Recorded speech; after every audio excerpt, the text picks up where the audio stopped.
सर्वसामान्यांचा बुलंद आवाज बीजी 24 तास. हे काम नव्हे, जबाबदारी आमची.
नमस्कार, बीजी 24 तास मध्ये आपले सर्वांचे स्वागत आहे. आपण पाहू शकता आता आपण कुंडलज येथे आहोत आणि कुंडलज येथे सरपंच एकनाथ दादा भगत यांच्या घरी पोहोचलेलो आहे. गणपती बाप्पाचं दर्शन घेण्यासाठी पोहोचलेलो आहे. त्याच पार्श्वभूमीवर आज आपण जाणून घेणार आहोत की दादांकडे गणपतीची परंपरा किती वर्षापासून आहे, कशा पद्धतीत ते गणपती बाप्पा बसवतात आणि कसे सांस्कृतिक कार्यक्रम राबवतात. दादा, नेमकं काय सांगाल, किती वर्षापासून आपण हे गणपती बाप्पा बसवत आहे आणि कशी आपली परंपरा सुरू ठेवलेली, काय सांगाल नेमकं?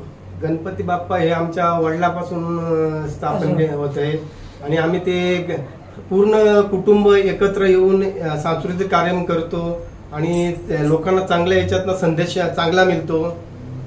काय नेमकं बाप्पाला साकडं घातलेलं आपण, कशा नेमक्या आपल्या भक्तांना ग्रामपंचायत हद्दीतील गणेश भक्तांना कशा पद्धतीने आपण शुभेच्छा द्याल, काय सांगाल नेमकं? गणपती चरणी माझी एकच प्रार्थना आहे का माझ्या ग्रुप ग्रामपंचायत वावलेले यांना सर्व भक्तांना सुखी ठेवो, हीच माझी गणपती चरणी प्रार्थना आहे.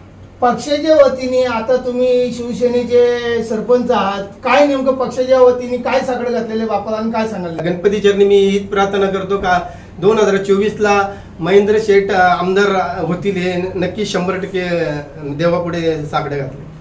तर हे होते एकनाथ दादा भगत आणि यांनी आपल्या माध्यमातून आपल्या बीजी 24 तासच्या माध्यमातून संवाद साधलेला आहे आणि लोकांपर्यंत त्यांच्या भावना पोहोचवलेल्या आहे. त्याचप्रमाणे त्यांचा मुलगा आहे, त्याच्याकडनं आपण जाणून घेऊया की त्यांनी कशी परंपरा सुरू ठेवलेली आहे. खरं तर म्हणायला गेलं तर आता तो काहीतरी लास्ट इयरला आहे आणि ऍक्टिव्ह आहे. आपण जाणून घेऊया त्याच्याकडनं.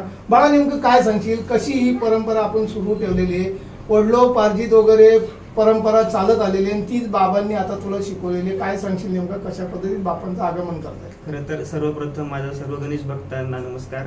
मी रोहित एकनाथ भगत आणि जी गणपती हा सण आहे तो एक आपला भारताचा एक सांस्कृतिक हा सण आहे, तो आपण जपला पाहिजे. आणि हा सण आम्ही गेले कित्येक वर्ष म्हणजे आमच्या आजोबा पंजोबा यांपासून आम्ही तो सण करत आहे. गणपती बाप्पाला घरी आणतो आणि त्याचे पूजन वगैरे करतो. जी महाराष्ट्रीय संस्कृती आहे ती आम्ही जपतो.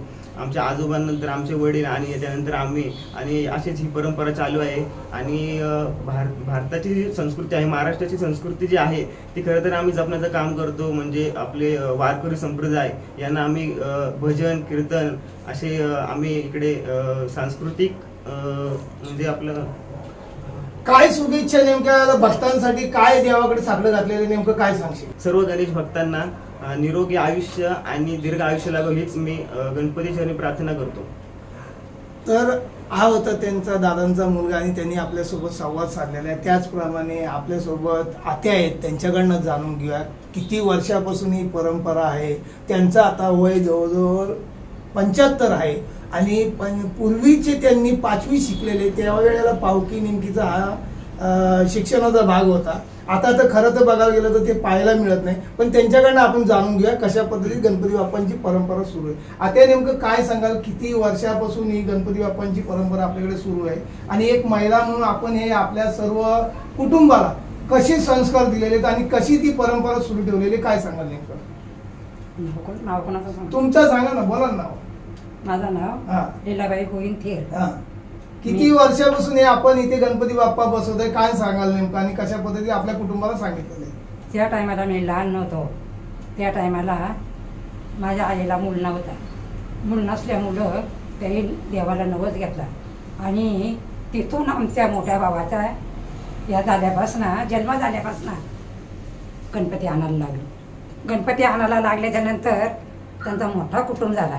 मोठा कुटुंब झाला म्हणजे का त्या कुटुंबाला एवढा पक्षधारी कुटुंब होता का त्याही सगळ्या पक्षामध्ये जय मिळवला ना. आता जे आहे तो भाषेने आणखीन जय मिळवला म्हणजे सरपंच झाला. त्याच्यात आम्हाला आणखीन आनंद झाला. म्हणजे आता तुम्ही सुखी आहात असं म्हणायला हरकत नाही. सुखी. पूर्वी पण सुखी होते पण पैसा नव्हता. पैसा नव्हता. आता आवक झाली, पैसा झाला आणि सुखी आहात. सुखी. ओके, ठीक आहे. तर ह्या होत्या आत्या आपल्यासोबत आणि त्याचप्रमाणे भगत कुटुंब यांनी आपल्या चॅनलच्या माध्यमातून संवाद साधलेला आहे. चॅनलच्या माध्यमातून गणपती बाप्पाला आपण प्रार्थना करतो की भगत कुटुंब हे सुखी समृद्ध आयुष्य मिळो त्यांना. माझ्यासोबत कॅमेरामनसह मी बाळू गुरव, BG 24 तास, कर्जत, रायगड.